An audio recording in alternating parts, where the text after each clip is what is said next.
What's up, everybody?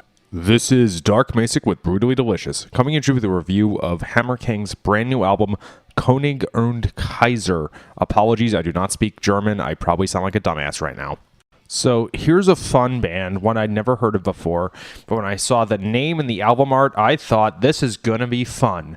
Obviously, the artwork, go take a look, would remind you of Hammerfall, so I was expecting a total cheese fest.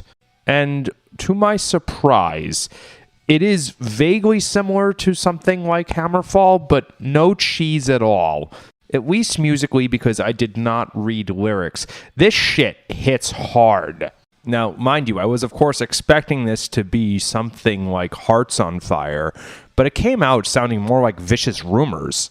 It's an odd case. A band that has a German-named album is closer to American-styled power metal, more like Jag Panzer kind of stuff. So to solidify, I would say they kind of sound like a more modern Vicious Rumors with a little bit of some Jag Panzer-style songwriting sensibility.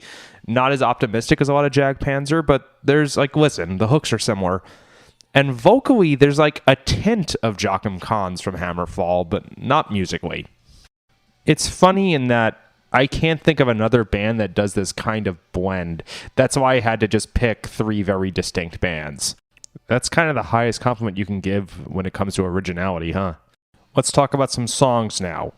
The opening track, Hailed by the Hammer, major highlight. It hits so hard right off the bat. What an opener. I was expecting something like, the slow ambient intro that, starts off with just keyboards and eeriness and then comes in with distant, more boomy drums as time goes on. But no, a hit ton of bricks. Drums, cymbals, guitars right away.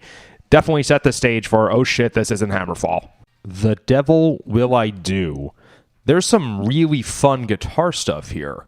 A lot of modern metal gets a bit monotonous in that the guitar playing is just always on 1,000 and everything's going full blast such that if the guitar slows down ever, it seems completely unimpressive, or it's the cliche melodic bridge for the sake of making the last chorus sound bigger.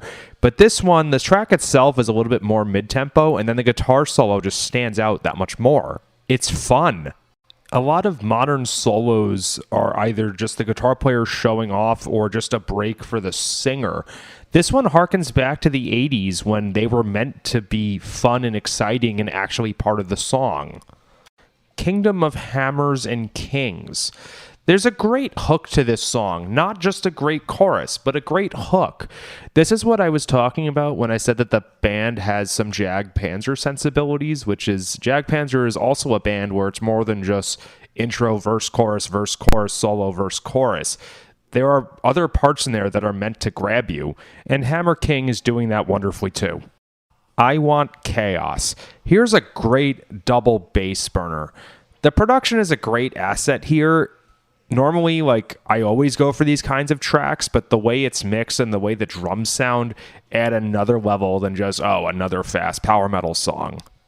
Last but not least, Gates of Atlantia. Here's a great closer. I know, an album this good needs to have one, but there's a great conclusive feel to this, and that seems obvious when talking about closers, but there's an art to it. I don't know whether they planned this song and wrote it thinking this is going to wrap the album up, but it certainly comes off that way.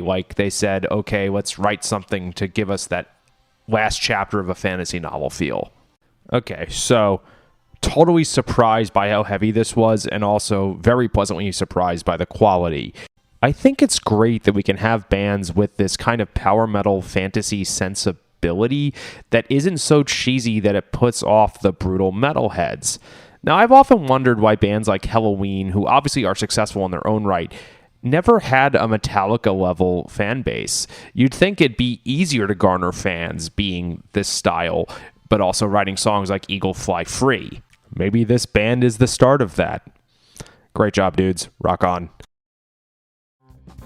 Hey, this is Aaron from No Simple Road. I'm inviting you to come hang out with Apple, Mel, and I as we talk with the musicians, artists, chefs, authors, and beyond from the world that turns us on. We're reaching into the improvisational music scene, the psychedelic culture, the festival world, and getting to know what makes the people tick that create those scenes. Come join us on the long, strange trip over at No Simple Road.